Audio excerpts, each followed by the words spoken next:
December 1944. The Ardennes forest is buried in fog and snow. Inside a king tiger, a German panzer commander, not yet 30 years old, watches the mist through his periscope. Somewhere out there, hidden behind a hedge line, sits an American gun. His crew has been told for 6 months that no American weapon in Western Europe can hurt them. Not at 500 yards, not at 1,000. Not at any range where a man could still see the flash before the shell arrives. He believes it. So does every tank commander beside him in the column. They are wrong. They have been wrong since October. Dozens of German crews have already learned this the hard way, in burning wrecks scattered across Belgium and the German frontier, and most of them did not live long enough to pass on the warning. Somewhere in the American lines, a new gun has been waiting in ambush for months, and German intelligence still does not know it exists. To understand how an entire army could miss a weapon already killing its tanks, we have to go back 4 months, to a quiet Norman lane where American shells were bouncing off German armor like stones on ice, and a stubborn general in the Pentagon was about to be proven fatally wrong. 4 months earlier, August 7, 1944, the fog has not yet lifted from the hedgerows east of Mortain when the first shells begin to fall. A Sherman tank from the 743rd Tank Battalion shudders to a halt behind a row of apple trees. The battalion has been attached to the 30th Infantry Division since June, and by now the crew knows this ground the way a man knows a room he has slept in for weeks. 300 yards to the east, through gaps in the hedge, they can see them. Panthers. 5, maybe 6, moving in column along the road from St. Barthélemy. Inside the Sherman, the air smells of gun oil and sweat, and the damp canvas stink of a machine that has not been dry in weeks. The loader's hands are steady only because he has learned to make them steady. The gunner finds the lead tank in his sight. The range card strapped to his thigh says 900 yards. He waits one breath. He squeezes the trigger. The 75mm shell leaves the barrel and crosses the open ground in under a second. It strikes the Panther's frontal plate at a shallow angle. It bounces. A pale orange spark, a flash of bright metal, and the Panther keeps moving as though nothing has touched it at all. Somewhere behind the gunner's eyes, a small, cold thought arrives that he has learned not to say out loud anymore. That shot should have killed it. It did not. This is what American crews have been learning for 2 months. From the beaches of Normandy to the sunken lanes around St. Lo, they have been firing at German armor and watching their shells skip away like flat stones thrown across cold water. The Sherman commander shouts one word into the intercom. Back. The driver throws the transmission into reverse. The tracks bite into the wet earth and the tank lurches. But the engine that has carried this crew from the beaches now feels like it is dragging a stone uphill. The Panther needs only a single shot in return. Its long gun fires. The shell punches through the American tank's armor as if it were folded canvas. The Sherman burns, and the fire finds the ammunition racks within seconds, and the men who are still moving inside know exactly how little time that gives them.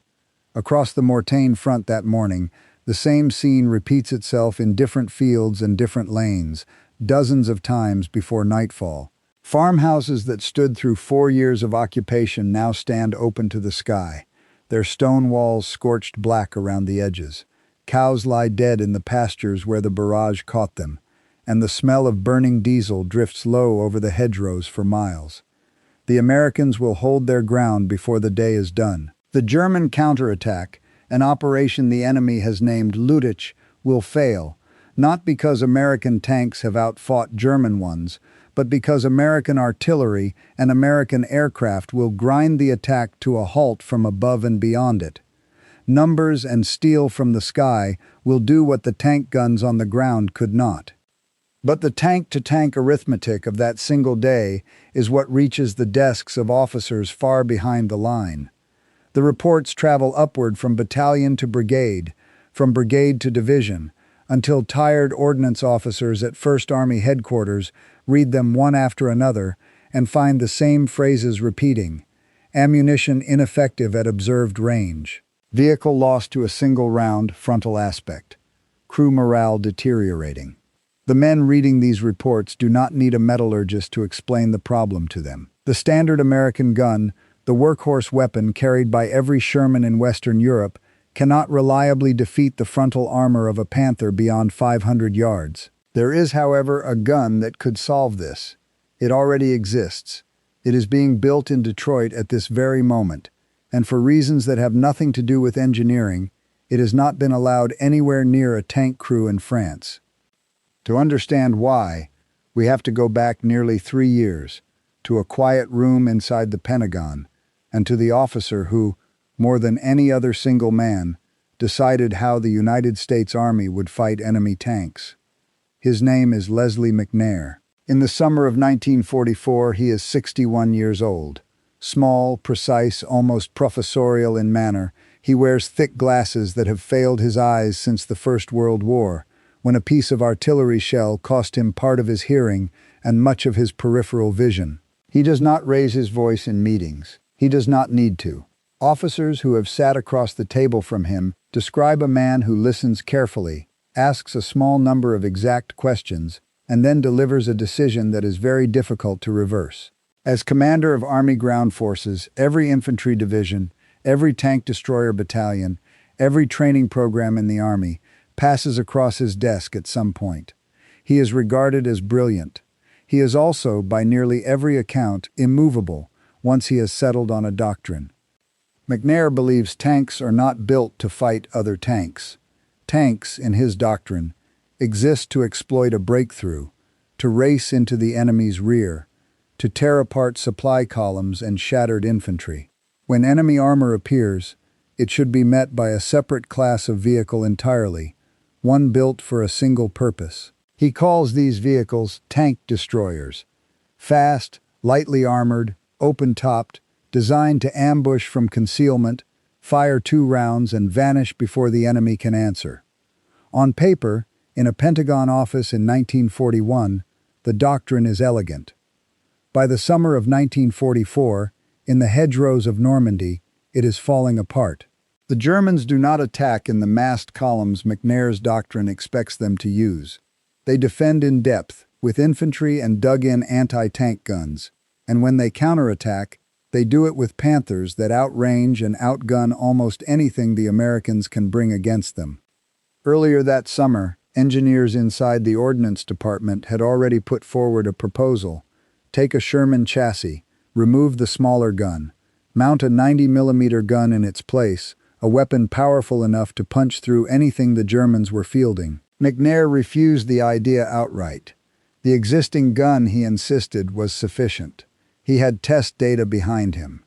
Trials conducted at Aberdeen Proving Ground in 1943 had shown American shells penetrating German armor at what the tables called adequate combat range. What those tests had not shown, what nobody in the Ordnance Department discovered until German tanks actually arrived in France, was that Panther armor had a face-hardened surface the American test plates did not possess. Shells that should have penetrated instead shattered on impact. The Aberdeen data had been collected against steel that did not behave the way the real Panther's steel behaved on a Norman battlefield. The doctrine was built on a flawed number, and McNair did not yet know it. This is the first twist. The weapon capable of closing the gap already exists, quietly moving through development under an entirely separate command, the Tank Destroyer Center, led by Major General Andrew Bruce. It does not need to be invented. It needs only to be allowed forward. And the one man with the authority and the certainty to keep it back is standing, at this very moment, in Normandy itself. On July 25, 1944, McNair flew across the Channel to witness with his own eyes the operation meant to prove his doctrine correct at scale. The Americans have named it Cobra, an attempt to blast a hole through the German line near the village of Marigny and pour American armor into the open country beyond. He wants to see it firsthand, not from a briefing map, but from a slit trench near the front, the way he did as a younger artillery officer a generation earlier. It opens with a bombing raid unlike anything seen before on the Western Front, more than 1,000 heavy bombers carrying tons of high explosive toward a narrow strip of German front line. The plan calls for the bombers to approach parallel to the front and release well beyond the American positions. Some do not. Whether from smoke drifting back over friendly lines or simple human error repeated aircraft after aircraft, a number of the bombers release their loads short. The bombs meant for the German trenches fall instead among American positions, into the very observation area where McNair has taken cover in a slit trench to watch the attack unfold. There is no warning a man on the ground can act on. The sound arrives at the same instant as the blast. When American engineers reach the crater afterward, it is more than 10 feet deep. They identify what remains of him by the 3 silver stars on his collar and a ring from his years at West Point. He is the highest-ranking American officer to die in combat in the entire war. He is killed by his own Air Force, in the war he helped design. This is the second twist, and the crueler one. McNair's death does not touch the 90mm program directly. That project has never belonged to him, but his death removes the deeper obstacle behind it, the institutional certainty that had slowed the new weapon's path into the hands of the men who needed it. Within the Ordnance Department, the proposal McNair had blocked is quietly revisited. Deliveries that had been delayed by training schedules and doctrinal hesitation begin, at last, to move. The man who insisted the old guns were good enough now lies in Normandy American Cemetery, buried among the men whose doctrine he wrote. The gun built to replace what he trusted is already rolling off an assembly line in Michigan, and within weeks it will begin its journey toward the same hedgerows where American crews are still burning inside tanks that were never built to win this fight. None of them yet know that the answer is already crossing the Atlantic. The gun itself was not new. In the late 1930s, the United States Army had gone looking for a replacement for its aging 3-inch anti-aircraft gun. Aircraft had changed. They flew higher and faster than the guns built a generation earlier could reach. The result was a 90mm anti-aircraft gun, in service by 1940, guarding ports and airfields from Hawaii to Long Island within 2 years. It fired a shell heavy enough and fast enough to reach far into the sky above any bomber then flying. Somewhere in the Ordnance Department in the early summer of 1942, an engineer noticed something almost by accident. The same velocity that drove a 90mm shell miles into the air would, if the gun were simply pointed level at the ground, drive that same shell through nearly any tank then in existence. The 90mm had been, by a quirk of physics nobody had asked for, the most powerful anti-tank weapon in the American arsenal all along. It had simply been aimed at the wrong kind of target. The conversion was given a project designation. Take the 90mm gun, adapt it for armored warfare, and mount it on a chassis already proven in combat. The chassis chosen was a variant of the M10, a Sherman hull carrying a different turret and a smaller gun. Engineers discarded that turret entirely and built a new one large enough to hold the 90. It was left open at the top. A closed turret would have added more than 2 tons of weight, and the chassis was already near the limit of what its engine and suspension could carry. The crew would sit exposed to shrapnel and rain, and the occasional grenade dropped from an upper-story window. That was the price. The benefit, on paper, was a weapon that could reach out and threaten the frontal armor of even the heaviest German tanks at ranges no earlier American vehicle could manage. The first pilot vehicle was tested at Aberdeen Proving Ground in March of 1944. Against the test plates set up on the range, the 90mm did exactly what its designers hoped. 5 inches of armor, 6 inches, 7. Each plate in turn gave way, the observers noting the results in careful columns of numbers that read, on paper, like a solved problem. Whether that same performance would hold true against the actual, face-hardened front of a German heavy tank in the actual weather of a real battlefield was a question the range at Aberdeen could not yet answer. Steel behaves differently in a warm testing shed in Maryland than it does on a frozen hillside in Belgium, and no proving ground, however careful, can fully substitute for the war itself. That answer would come later, and it would cost men to learn it. By April, the Fisher Body Division of General Motors, working out of the Grand Blanc Tank Arsenal in Michigan, had begun building the new vehicle in earnest. It was given the designation M36. The crews who would eventually operate it rarely used that formal name. To them, it would simply be the 90 or the 36. The first vehicles came off the line in late spring, and by late summer, production had climbed into the hundreds. Almost none of them had left the United States. McNair was in the ground at Normandy American Cemetery, but the institution he had shaped did not disappear with him. The M36 was a new vehicle. It required trained crews. It required a supply chain for 90mm ammunition that did not yet exist in Europe. The Army moved with the unhurried patience of a bureaucracy that had not yet been embarrassed badly enough to hurry, even as, in the hedgerows of France and now along the German frontier, American crews kept dying in Shermans and M10s that could not answer the guns pointed back at them. The first M36s reached the European theater in the final week of September 1944. They came off cargo ships at Cherbourg and Antwerp and moved forward by rail and by truck convoy, distributed in small numbers to tank destroyer battalions that had been fighting since the beaches with the M10 Wolverine. Among them were battalions that would, within 3 months, find themselves standing in the path of the largest German offensive the war in the West would ever see. The crews who received the new vehicle noticed, at first, how little had changed. The hull was the same, the tracks were the same, the driver's compartment felt exactly as it always had. Only the turret was different, larger and squarer, and the barrel projecting from it was longer and thicker than the gun they had been firing for months. Orders distributed with these deliveries through First Army ordnance channels carried a consistent instruction: engage enemy heavy armor at maximum effective range. Do not let the Germans learn what they are now facing. Training was brief. There was no time for anything else. A handful of rounds fired at wrecked German hulls dragged to the edge of a field, a few practice traverses of the new turret, a short briefing on the new ammunition, and then back to the line. Some of the men climbing into these vehicles had been driving M10s since Utah Beach, their faces already weathered by a summer and autumn of living inside cold steel and worse memories.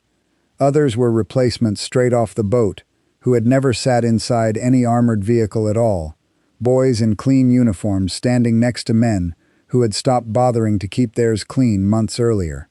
To a veteran crew, the difference between the old gun and the new one seemed almost too small to matter. 90mm, right there, an instructor would say, pointing plainly at the new barrel. A few of the men laughed, the kind of tired laugh that comes from men who have heard too many promises. They had spent 4 months learning, in the worst possible way, that their guns could not kill what was hunting them, watching friends die in the same hedgerows week after week, while the Army insisted the equipment was adequate. The idea that the Army had finally produced something different felt, on first hearing, like one more rumor in a war already full of them. It would take a battlefield, not a briefing, to convince them otherwise. The exact details of the very first M36 kill in Western Europe are not recorded with any real certainty, and no participant left behind the kind of clear, dated account that historians could later point to. Battalion logs from that period are incomplete, and many of the men who might have described that first engagement in detail did not live to be asked about it after the war. What can be said with confidence is that somewhere in the rolling ground east of the German border, in the last days of October 1944, an American tank destroyer crew found itself watching a column of German armor advancing through open country at a range that, in every previous month of the campaign, would have been a waste of ammunition. The platoon held its fire until the range closed to something over 1,000 yards, farther than any American gun had reasonably been expected to matter. And this time, when the shell arrived, the German tank did not simply keep moving. It stopped. Smoke began to climb from it into the gray autumn sky. Nobody in that battalion, in that regiment, in that division had done this before. The arithmetic of the war, the quiet calculation every American crew carried into every engagement, about what their gun could and could not do at what range had just changed, and it had changed on a single ordinary afternoon that no headline would ever mark. For 4 months these men had been taught to think of range as a limitation, a distance beyond which their weapon simply had nothing useful to say. Now, for the first time, it was something closer to an advantage, and it would take weeks for that lesson to spread fully through the ranks of men still climbing into M10s that had not yet been replaced. On the German side of the line, in a headquarters far removed from the smoking wreck itself, the loss was recorded, filed, and explained the way losses had always been explained. A tank had been destroyed by fire from a concealed position. There was no clear indication of what had actually killed it. This was the shape of a pattern that would repeat itself for the next 10 weeks. German units kept losing tanks at ranges their own equipment tables insisted were safe, and kept attributing those losses to familiar and less alarming causes. Artillery on a flat trajectory, anti-tank guns dug in and camouflaged. Simple bad luck. The reports moved up the chain the way military reports always did, slowly, through overworked staff officers in a country now fighting on 3 fronts at once and absorbing bomber raids on its own cities and rail lines nearly every night. Whatever picture German intelligence held of American equipment in the autumn of 1944, it was built on information that was already out of date by the time it reached anyone positioned to act on it. The Americans, for their part, worked hard to keep it that way, and for a while they succeeded. By the first half of December 1944, an unnatural quiet had settled over the Ardennes forest. The American divisions holding that stretch of line were, in different ways, not the Army's strongest. Some, like the 28th Infantry Division, had been ground down elsewhere and sent to a quiet sector to recover. Others had only just arrived from the United States and had never seen a German soldier. The tank destroyer battalions scattered along that front were a similar mix of hardened veterans and newly arrived crews, some still driving the old M10, some now carrying the 90. On the other side of that quiet line, hidden by fog and strict radio silence, the largest armored force Germany would assemble in the West for the rest of the war was moving into position. Among the spearhead units were tanks that, even by the standards of 1944, were considered monstrous. King Tigers, 68 tons each, frontal armor nearly 6 inches thick and steeply sloped, mounting a long 88mm gun, capable of killing almost anything the Allies had ever built, at almost any range an Allied vehicle could return fire. The men commanding these tanks had every reason, based on everything they had been told, to believe they were driving the most dangerous vehicles on the continent, immune to anything an American crew could put in front of them. Attached to a fast-moving armored spearhead under an SS lieutenant colonel named Joachim Piper, 29 years old, a hard-eyed veteran of the Eastern Front, regarded within his own organization as a rising star, a man used to being told that the vehicles under his command could not be stopped by anything the enemy possessed, was a heavy SS tank battalion equipped entirely with King Tigers. Its commander was Heinz von Westernhagen, 33 years old, still suffering headaches from a head wound taken in Russia the year before, the kind of injury that might have ended another officer's frontline service. He had been advised to take medical leave. He had not taken it. Whatever pain he carried in his skull that winter, he carried it into the turret of a King Tiger anyway, alongside crews who trusted, on the word of their own intelligence services, that no gun on the Western Front could reach them from the front at any range that mattered. At 5:30 in the morning on December 16th, more than 2,000 German guns opened fire along an 85-mile front. 90 minutes later, the barrage lifted, and the tanks began to roll. Southeast of that advance, at a crossroads town called St. Vith, 5 roads met. In the kind of war the German planners were trying to fight, a war built entirely on speed and momentum, those 5 roads meant almost everything. Without St. Vith, the German timetable came apart. With it, armored columns could pour west in a flood no thin American defense could hope to contain. By the morning of December 17th, German armor was already driving hard for the town. The Americans defending it were a patchwork.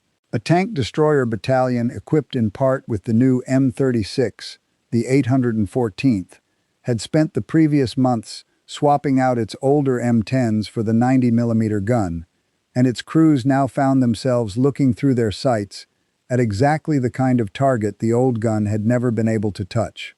On the afternoon of December 20th, 3 M36s from one of the battalion's companies engaged an advancing column of German armor. Firing from concealed positions and displacing before the German column could locate them, they destroyed 4 Panthers in a single engagement and withdrew without loss. It was the kind of result that, 4 months earlier at Morton, would have been unthinkable. The fighting at St. Vith held for 6 days against a German timetable that had allowed for 2. No single weapon broke the German offensive by itself. Fuel ran short. American reinforcements converged from every direction. The weather, which had grounded Allied aircraft since the opening hours of the attack, finally cleared, and when it did, American fighter bombers fell on the stalled German columns like something dropped from a great height. Snow fell over the town for most of that week, thick enough to muffle the sound of engines until they were almost on top of the American positions, and the men holding the line slept, when they slept at all, in the frozen cellars of houses whose owners had fled days earlier.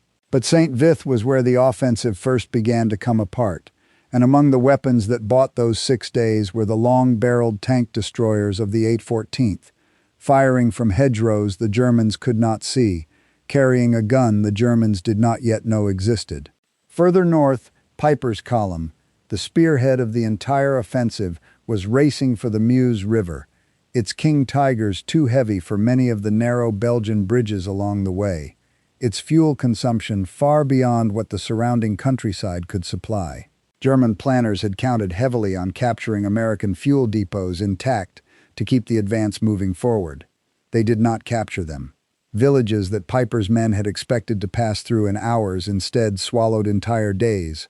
Narrow roads clogged with vehicles waiting for a single bridge to clear, fuel gauges dropping toward empty with no resupply in sight. By December 23, the column was strung out for miles, American infantry closing from the north, American armor closing from the south. In the village of L'Aglaise, Piper gathered what remained of his combat power, including most of his surviving King Tigers. American fighter bombers came down on the village in waves, rockets, and heavy bombs and strafing runs that left long lines of spent shell casings glittering in the snow between the houses.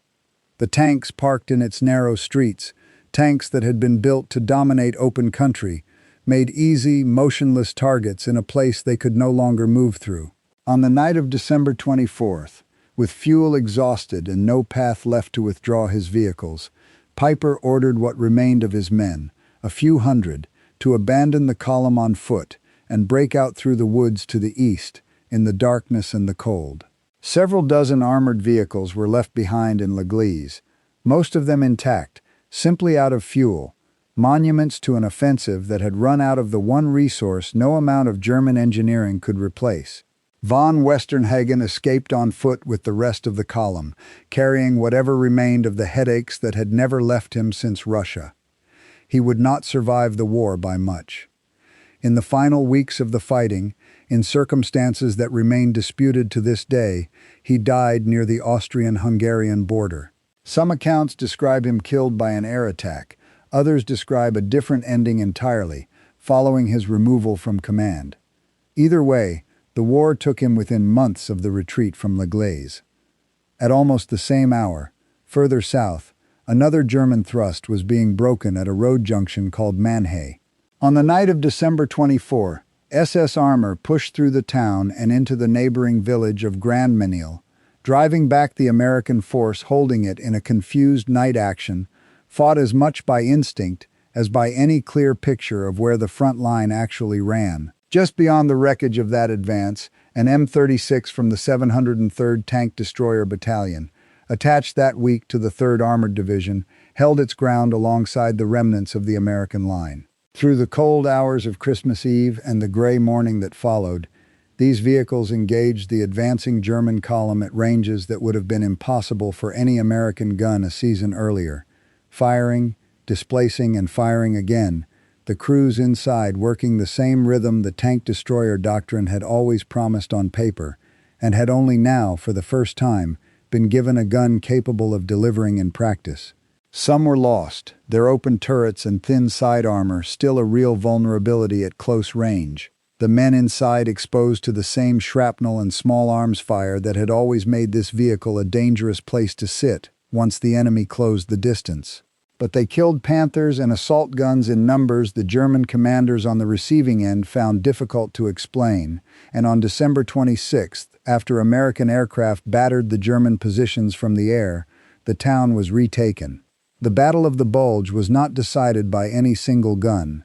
It was decided by fuel that ran out, by weather that finally cleared, by reinforcements converging faster than the German planners had believed possible, and by an American industrial base that could replace a burned-out Sherman in a way German industry, by December of 1944, no longer could.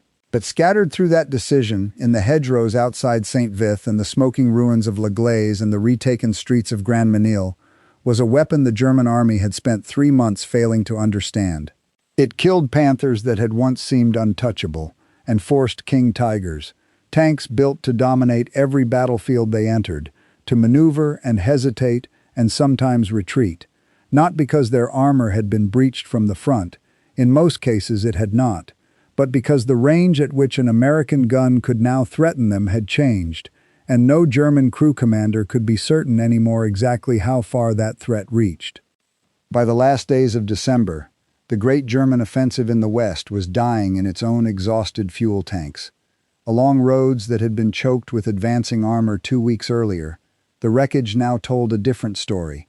Tanks abandoned nose down in ditches, their crews already marched off to prisoner-of-war cages, or buried in the frozen ground beside them. Somewhere behind the lines, a report finally written weeks earlier by a German engineer team that had examined a captured, disabled M36, measuring its bore with calipers and finding, unmistakably, 90 millimeters stenciled in white paint across a stack of undamaged shells, was still working its slow way through a wartime bureaucracy, headquartered in a city under nightly bombardment, passed from one overwhelmed desk to another by men with far more urgent fires to put out than a single technical assessment of a single American vehicle. That report would eventually reach the men who needed it. It would arrive after the battle that made it matter most had already been lost. One more piece of paper confirming, far too late, what hundreds of burned-out German tanks, scattered across the Ardennes, had already made clear on their own. In the first weeks of January 1945, somewhere in a headquarters on the eastern side of the retreating German line, an intelligence officer finally read a report he should have been given in October. It had taken its time arriving. Written by an engineer team that had measured a knocked-out American tank destroyer by hand, it had moved by truck, then by rail, then by another truck, sitting for days at a stretch in waiting rooms in a capital under nightly bombardment. By the time it reached the front, the war it described was already 3 months old, but its conclusion was no longer in doubt. The American vehicle carried a 90-millimeter gun, not the 76 the files had insisted on for months. A bulletin went out to the surviving panzer formations. Engagement ranges were to be adjusted. American tank destroyers were to be presumed capable of reaching out much farther than German doctrine had assumed. The instruction was sound. It reached men who, by that point, had very little armor left to apply it with. The Ardennes offensive that had begun with such confidence on December 16 ended in the final days of January, with the German salient pushed back to roughly where it had started, at a cost in tanks and trained crews the German army could not replace. Roads that had carried columns of King Tigers and Panthers 6 weeks earlier now carried only the wreckage of them, hulks half buried in thawing mud, waiting for salvage crews that would not come for months. The Americans kept moving east. Through February and into March, the front dissolved further, whole German divisions existing now mostly on paper, their positions held by old men and boys with rifles standing where veterans had stood a year before. Volkssturm units of reservists in their 50s and teenagers barely old enough to shave manned lines that a year earlier had been held by hardened panzer crews, and the resistance they offered was as uneven as their training, fierce in some villages and non-existent in others.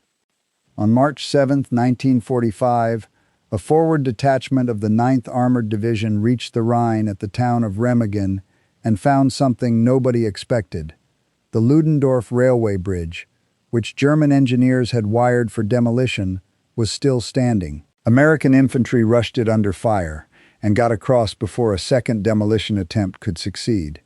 Engineers cut the remaining charges. A foothold was established on the German side of the last great river barrier in the west, and armored units began crossing in the hours and days that followed to hold and expand it. The bridge itself would collapse 10 days later under the strain, killing engineers still working on it, but by then pontoon and treadway crossings had already made the original structure unnecessary. The Rhine had been crossed. In any practical military sense, the war in the West was already over. It would take the German High Command close to 2 more months to admit it. Joachim Peiper survived the collapse of his column at La Glaise and the collapse of the war that followed it, walking out of the Ardennes forest on foot in the same December cold that had trapped his tanks. After Germany's surrender, he was tried by American military authorities in connection with the killing of American prisoners of war by men under his command during the Ardennes offensive, convicted and sentenced to death.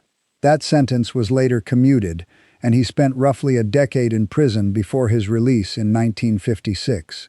He settled eventually in a small village in eastern France, living quietly under his own name for years, working as a translator, and by most accounts, keeping largely to himself. In 1976, his house was destroyed by fire in circumstances that were never fully resolved, and he died in the blaze at the age of 61. The war that had made him, at 29, one of the most feared armored commanders in the West, did not let go of him even 3 decades later, following him from a snowbound Belgian forest to a quiet French village, and in the end, to his own front door. Before we close this story, 2 things need to be said plainly, because they change the shape of everything that came before. The first concerns the gun itself.